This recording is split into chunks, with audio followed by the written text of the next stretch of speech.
வணக்கம். வியோம்பேதா astrology nexus நிகழ்ச்சிக்கு உங்களை மனமார வரவேற்கின்றோம்.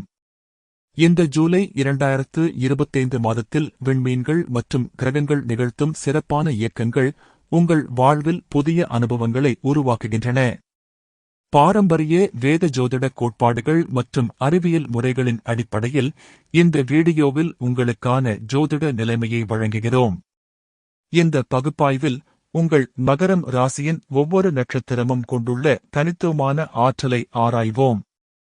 மேலும் இந்த மாத கிரக இயக்கங்கள் உங்கள் வாழ்க்கையில் எவ்வாறு புதிய வாய்ப்புகளை உருவாக்குகின்றன என்பதையும் விளக்குவோம். வீடியோவை முழுமையாக கேட்கும்போது இந்த மாதத்தின் சாத்தியங்களைப் பற்றிய தெளிவான பார்வை உங்களுக்கு கிடைக்கும். இப்போது நாம் ஆராய்வது உங்கள் நட்சத்திர அமைப்பின் சிறப்பியல்புகள். மகரம் ராசியில் 3 முக்கியமான நட்சத்திரங்கள் உள்ளன. உத்திராடம் நட்சத்திரம் 2ஆம், 3ஆம் மற்றும் 4ஆம் பாதங்களை உள்ளடக்கியது. இந்த நட்சத்திரத்தின் ஆற்றல் தலைமைத்துவ குணங்கள் மற்றும் சாதனை நோக்குமுறையை வலுப்படுத்துகிறது. விலையின் உழைப்பு போல உங்கள் திறமைகள் இந்த மாதம் வெளிப்படத் தொடங்கும். திருவோணம் நட்சத்திரம் 4 பாதங்களையும் கொண்டுள்ளது. கற்றல் திறன் மற்றும் தொடர்பாடல் நுணுக்கங்கள் இந்த நட்சத்திரத்தின் சிறப்பம்சங்கள். அறிவு சேகரிப்பு மற்றும் ஞான வளர்ச்சி இவற்றுக்கான ஒரு சிறப்பான காலமாக இது அமையும். அவிட்டம் நட்சத்திரம் 1 மற்றும் 2ஆம் பாதங்களை உள்ளடக்கியது. இசை திறமைகள், ஒழுங்குமுறை செயல்பாடுகள் மற்றும் செல்வ உணர்வு இந்த நட்சத்திரத்தின் பிரதான சிறப்பியல்புகள். இந்த நட்சத்திர அடித்தளத்துடன் கிரக நிலைகளை ஆராய்வோம். ஜூலை மாதத்தில் மகரம் ராசியினருக்கு முக்கியமான கிரக இயக்கங்கள் நிகழ்கின்றன. சூரியன் பகவான் மாதத்தின் முதல் பகுதியில் மிதுன ராசியில் உங்கள் 6ஆம் வீட்டில் நிலை பெற்று சேவை துறை வளர்ச்சியை வழங்குகிறார். ஜூலை 17ஆம் தேதி முதல் கடக ராசிக்கு பெயர்ந்து 7ஆம் வீட்டில் நிலை கொண்டு கூட்டாண்மை மற்றும் உறவுகளில் சாதகமான நேரத்தை ஏற்படுத்துகிறார். புதன் பகவான் மாதம் முழுவதும் கடக ராசியில் 7ஆம் வீட்டிலிருந்து தொடர்பாடல் மற்றும் ஒத்துழைப்பு வாய்ப்புகளை வழங்குகிறார். ஜூலை 18ஆம் தேதி முதல் வக்ர நிலையில் சென்று தொடர்பாடலுக்கான மறுபரிசீலனை காலத்தை அமைக்கிறார். சுக்கிர பகவான் மாதத்தின் பெரும்பாலான நாட்களில் ரிஷப ராசியில் 5ஆம் வீட்டில் நிலை கொண்டு படைப்பாற்றல் மற்றும் காதல் வாழ்க்கையில் நன்மை தரும் காலத்தை வழங்குகிறார். ஜூலை 27ஆம் தேதி முதல் மிதுன ராசிக்கு பெயர்ந்து 6ஆம் வீட்டில் நுழைந்து பணியிட நல்லிணக்கம் மற்றும் சேவை மனப்பான்மையை மேம்படுத்துகிறார். செவ்வாய் பகவான் சிம்ம ராசியில் 8ஆம் வீட்டில் இருந்து மாற்றம் மற்றும் ஆழ்ந்த ஆராய்ச்சி வாய்ப்புகளை ஏற்படுத்துகிறார். மாத இறுதியில் கன்னி ராசிக்கு பெயர்ந்து 9ஆம் வீட்டில் இருந்து அதிர்ஷ்டம் மற்றும் ஞான வளர்ச்சியை அமைக்கிறார். குரு பகவான் மாதம் முழுவதும் மிதுன ராசியில் 6ஆம் வீட்டில் நிலையாக இருந்து சேவைத்துறை மேம்பாடு மற்றும் உடல்நல வளர்ச்சியை வழங்குகிறார். சனி பகவான் மீன ராசியில் 3ஆம் வீட்டில் நிலை பெற்று தொடர்பாடல் மற்றும் சகோதர உறவுகளில் நிலையான அணுகுமுறையை உருவாக்குகிறார். ஜூலை 13ஆம் தேதி முதல் வக்ர நிலையில் சென்று கர்ம பாடங்களை ஆழமாக புரியும் காலத்தை அமைக்கிறார். ராகு பகவான் கும்ப ராசியில் 2ஆம் வீட்டில் இருந்து புதுமையான வருமான வாய்ப்புகளை வழங்குகிறார். கேது பகவான் சிம்ம ராசியில் 8ஆம் வீட்டில் இருந்து ஆன்மீக விடுதலை மற்றும் ஆய்வுக்கான காலத்தை உருவாக்குகிறார். இந்த கிரக அமைப்பின் அடிப்படையில் தொழில் வாழ்க்கையில் உதயமடையும் தருணங்களை ஆராய்வோம். மகரம் ராசியினருக்கு இந்த மாதம் பகவான்களின் ஆசிர்வாதத்துடன் தொழில்துறையில் நல்ல முன்னேற்றங்கள் ஏற்படும். சூரிய பகவான் 6ஆம் வீட்டில் தங்கி தினசரி பணியில் அங்கீகாரம் மற்றும் சேவை மனப்பான்மையில் மதிப்பீட்டை வழங்குகிறார். உங்கள் உழைப்பு மற்றும் அர்ப்பணிப்பு பணியின் கர்மதளத்தில் தகுந்த ஒளியால் வெளிப்படும். அதே வீட்டில் நிலைபெறும் குரு பகவான் தொழில்முறை திறன் வளர்ச்சிக்கும் மற்றும் புதிய கல்வி வாய்ப்புகளுக்கும் அடித்தளத்தை அமைக்கிறார். மாதத்தின் 2ஆம் பகுதியில் சூரிய பகவான் 7ஆம் வீட்டுக்குள் செல்லும்போது வணிக கூட்டாண்மை மற்றும் ஒத்துழைப்பு வாய்ப்புகள் சீரான முறையில் விரிவடையும். புதன் பகவான் 7ஆம் வீட்டில் இருந்து தொடர்பாடல் திறன்கள் மற்றும் பேச்சுவார்த்தை நுணுக்கங்களை நெறியுடன் வலுப்படுத்துகிறார். வக்ர நிலையில் செல்லும் போது ஒப்பந்தங்களில் விழிப்புணர்வுடன் மறுபரிசீலனை மற்றும் திருத்தங்களை முன்னெடுக்க ஏற்ற காலம் அமையும். செவ்வாய் பகவான் 8ஆம் வீட்டில் தங்கி ஆராய்ச்சி, விசாரணை மற்றும் மறைந்த உண்மைகளை கண்டறியும் திறனை வழங்குகிறார். மாத இறுதியில் 9ஆம் வீட்டுக்கு பெயர்வதன் மூலம் உயர்கல்வி, சட்ட தொடர்புகள் மற்றும் வெளிநாட்டு முனைவுகள் தருணம் பெறும். சனி பகவான் 3ஆம் வீட்டில் இருந்து உள்ளூர் தொழில்முறை தொடர்புகளில் நிலையான வளர்ச்சி தருகிறார்.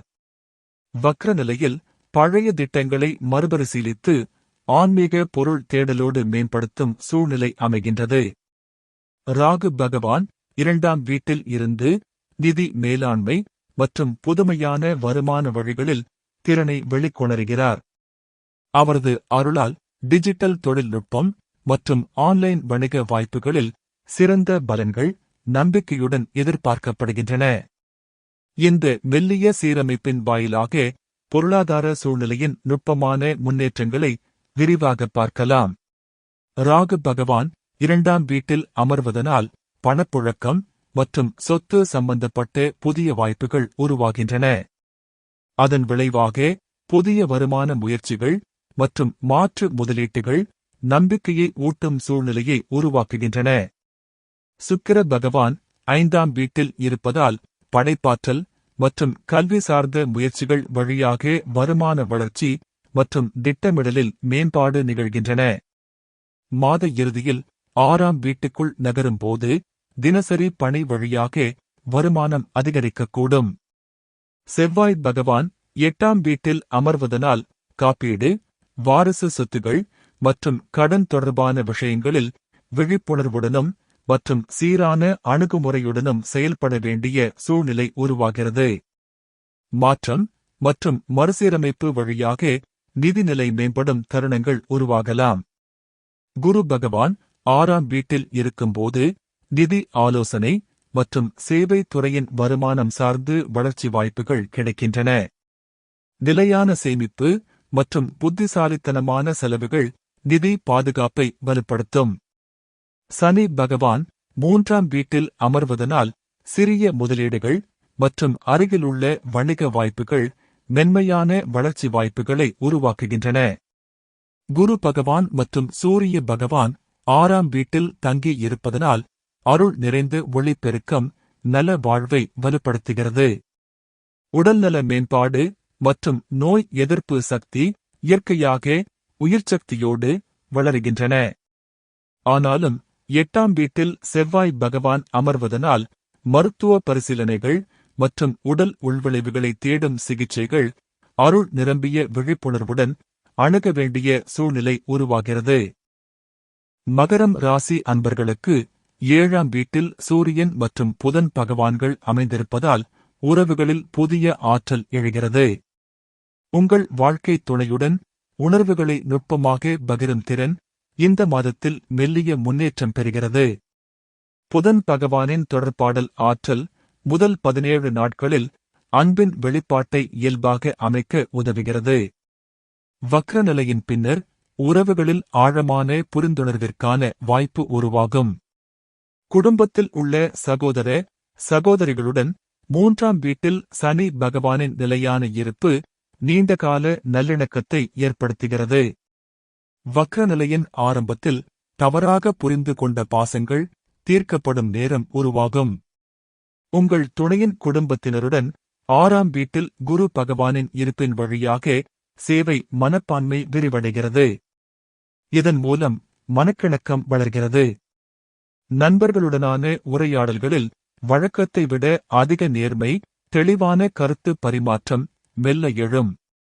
இதனைத் தொடர்ந்து குழந்தைகளுடனான உறவுகளை பார்ப்போம். குழந்தைகள் மற்றும் இளையவர்களுடன் சுக்கிர பகவானின் 5ஆம் வீட்டு இருப்பு காரணமாக மாதத்தின் பெரும்பகுதியில் அன்பின் இனிமை உணரப்படும். அவர்களின் கல்வி மற்றும் படைப்பாற்றல் செயல்பாடுகளில் உங்கள் ஈடுபாடு பரஸ்பர மகிழ்ச்சியை உருவாக்கும். மாத இறுதியில் சுக்கிர பகவான் 5ஆம் வீட்டிலிருந்து 6ஆம் வீட்டுக்குள் நகரும் பருவத்தில் அவர்களின் தினசரி நடவடிக்கைகள் மற்றும் உடல் நலத்தில் கூடுதல் அக்கறை செலுத்தும் வாய்ப்பு வெளிப்படும். பணியிட நண்பர்களுடன் மேம்பட்ட ஒத்துழைப்பு மற்றும் பரஸ்பர மதிப்பீடு காணப்படும். இந்த அருமையான உறவுகளின் அடித்தளத்துடன் குடும்ப இயக்கவியலின் பரிமாணத்தை ஆராயலாம். 2ஆம் வீட்டில் ராகு பகவான் அமைந்திருப்பதால் குடும்ப நிதி நிர்வாகத்தில் புதுமையான அணுகுமுறைகள் அறிமுகம் பெறுகின்றன. பாரம்பரிய முதலீட்டுகளுடன் புதிய வருமான வாய்ப்புகளை இணைத்து தேர்வு செய்வதற்கான சாத்தியம் உருவாகிறது. குடும்ப உறுப்பினர்களின் கருத்துக்களை கேட்டுக்கொண்டு முடிவெடுப்பதில் ஆழ்ந்த சிந்தனை மேற்கொள்வது நல்லது. செவ்வாய் மற்றும் கேது பகவான்கள் 8ஆம் வீட்டில் அமர்ந்திருப்பதால் குடும்ப சொத்துக்கள் மற்றும் மூதாதையர் சொத்துகளில் மறுசீரமைப்பிற்கான வாய்ப்பு தோன்றுகிறது. பழைய ஆவணங்கள் மற்றும் சட்ட பூர்வமான விஷயங்களில் தெளிவும் முன்னேற்றமும் கிடைக்கும் தருணம். மாத இறுதியில் செவ்வாய் பகவான் 9ஆம் வீட்டுக்குள் நகரும் பருவத்தில் குடும்ப பாரம்பரியங்கள் மற்றும் ஆன்மீக நடைமுறைகளில் புத்துணர்ச்சி வெளிப்படலாம். வழிபாட்டு முறைகள் மற்றும் புண்ணிய செயல்களில் குடும்பமாக ஈடுபட வேண்டிய வாஞ்சை மெல்ல எழும் சூழ்நிலை ஏற்படும். 4ஆம் வீடு காலியாக இருப்பதனால் வீட்டில் அமைதி மற்றும் மன நிம்மதி நிலவுகிறது. தாய்வழி உறவுகளில் நல்லிணக்கம் மற்றும் பரஸ்பர அன்பு நிலையாக திகழ்கின்றன. வீட்டின் அழகுபடுத்தல் மற்றும் வசதிகள் மேம்பாட்டிற்கான திட்டங்கள் படிப்படியாக நிறைவேறலாம். குடும்ப உறுப்பினர்களின் தனிப்பட்ட இலக்குகளுக்கேற்ப ஆதரவு அளிப்பதில் மனநிறைவு ஏற்படும். இதற்கு பின் குடும்ப வளர்ச்சியை ஊக்குவிக்கும் மூலோபாய திட்டமிடலை நோக்கி பார்ப்போம். அதாவது நீண்டகால முன்னேற்றம் குறிக்கோளாக அமைந்த ஆழமான திட்ட பரிந்துரைகள் மற்றும் செயல்முறை முயற்சிகள். 6ஆம் வீட்டில் குரு பகவான் அமைந்திருப்பதால் தொழில்முறை திறன் மேம்பாட்டில் ஞானத்தின் ஒளி போல அவர் வழிகாட்டுகிறார். தேர்ந்தெடுக்கும் கல்வி மற்றும் பயிற்சி வாய்ப்புகள் நீண்டகால தொழில் வளர்ச்சிக்கு வலுவான அடித்தளமாக அமையும். நிபுணத்துவ பகுதிகளில் ஆழமான புரிந்துணர்வை பெறுவதற்கான சிறந்த காலம் இது. 2ஆம் வீட்டில் ராகு பகவான் இருப்பதனால் நிதி முதலீடுகளில் புதிய முயற்சிக்கு தகுந்த சூழ்நிலை உருவாகிறது. பங்குச் சந்தை, மியூச்சுவல் ஃபண்ட் அல்லது டிஜிட்டல் தொழில்நுட்ப முதலீடுகளில் நுண்ணறிவுடன் செயல்படுவது உகந்தது. எனினும் 8ஆம் வீட்டில் கேது பகவான் அமர்ந்திருப்பதால் பொருள் ஆசைகளில் சமநிலையை பராமரிக்க வேண்டும். ஒவ்வொரு முடிவும் தெளிவான வகைப்படுத்தலின் அடிப்படையில் ஒருங்கிணையும் போது நல்ல நன்மை உருவாகும். 3ஆம் வீட்டில் சனி பகவான் வக்ர நிலையில் இருப்பதால் கடந்த கால தொழில்துறையிலான தொடர்புகளை மீண்டும் பரிசீலிக்க வாய்ப்பு அளிக்கிறது. பழைய நண்பர்கள் மற்றும் வணிக கூட்டாளிகளுடன் தொடர்புகளை மீட்டெடுப்பதன் மூலம் எதிர்பாராத சாதனைகள் நிகழலாம். தொடர்பாடல் திறன்கள் மற்றும் பேச்சு நுணுக்கங்கள் இந்த காலத்தில் மேம்படும் வாய்ப்பு அதிகம். விசேஷமாக லிகித மற்றும் டிஜிட்டல் தொடர்பு வழிகளில் சிறப்பான வளர்ச்சி எதிர்பார்க்கப்படும். இந்த அத்தனை முன்னேற்ற அடித்தளத்தின் பின்னணியில் ஆன்மீக வளர்ச்சியையும் கவனிக்கலாம். 8ஆம் வீட்டில் கேது பகவான் இருப்பதனால் ஆன்மீக விடுதலையை நோக்கிச் செல்லும் ஆய்வு நேரம் அமைக்கப்படுகிறது. பொருள் உலக ஈடுபாடுகளில் இருந்து படிப்படியாக அல்லசனம் பெற்று உள்ளார்ந்த அமைதியை அனுபவிக்கக்கூடிய அருமையான வாய்ப்பு உருவாகும். தியானம், பிராணாயாமம் மற்றும் ஆழமான சுய பரிசீலனை பயிற்சிகளில் ஈடுபடுவதற்கு இது மிகவும் உகந்த தருணம். 6ஆம் வீட்டில் குரு பகவான் அமைந்திருப்பதனால் ஆன்மீக அறிவு மற்றும் வேத ஞானத்தில் ஆழமான புரிந்துணர்வு வெளிப்படுகிறது. அமைதியை நாடும் உள்மனத்தின் தேடல்களில் மந்திரங்கள், ஆன்மீக நூல்கள் மற்றும் தத்துவ விசாரணைகள் மீதான ஆர்வம் மெதுவாக வேரூன்றலாம். உங்கள் குருநாதர் அல்லது ஆன்மீக வழிகாட்டியுடன் நிலையான தொடர்பு நிலைநிறுத்தப்பட்டால் ஆழமான அனுபவங்களுக்கு வழிவகுக்கும். விரும்பினால் சத்சங்கங்கள் மற்றும் தர்ம விளக்கங்களில் பங்கேற்பதன் மூலம் மன நிறைவு உணரலாம். மாத இறுதியில் செவ்வாய் பகவான் 9ஆம் வீட்டுக்குள் நகரும் பருவத்தில் தர்ம சாதனைகளில் புதிய ஆற்றல் உருவாகலாம். கோயில் வழிபாட்டில் தீவிரமான ஈடுபாடு, புண்ணிய காலங்களில் சிறப்பு பூஜைகள் மற்றும் தான தர்மங்களில் மனப்பூர்வ பங்கேற்பு ஆன்மீக முன்னேற்றத்தை தூண்டக்கூடும். உங்கள் வாழ்க்கையில் நீதி, சத்தியம் ஆகிய உயர்ந்த விழுமியங்களை நடைமுறையில் கடைபிடிக்க உற்சாகம் கிடைக்கும். இந்த ஆன்மீக வளர்ச்சிக்கு இணையாக உங்கள் சமூக பொறுப்புணர்வும் அதிகரிக்கிறது. 2ஆம் வீட்டில் ராகு பகவான் இருப்பதனால் பொருள் வளங்களை சமூக நன்மைக்காக பயன்படுத்துவதில் தெளிவான பார்வை வளர்க்கிறது. குடும்ப பாரம்பரிய விழுமியங்களை மதிப்பிட்டு நவீன ஆன்மீக நடைமுறைகளையும் ஒருங்கிணைப்பதன் மூலம் சமநிலையான வளர்ச்சி நிகழும். இந்த ஆழமான உள்முக பயணம் வெளிப்புற வாழ்க்கையில் நன்மை பயக்கும் மாற்றங்களை உருவாக்கி உங்கள் ஆளுமையில் அன்பின் மெல்லிய ஒளி போல நற்குணங்களை மலரச் செய்கிறது. மகரம் ராசி அன்பர்களுக்கு இந்த மாதம் சமூக உறவுகளில் குறிப்பிடத்தக்க முன்னேற்ற சூழ்நிலை உருவாகலாம்.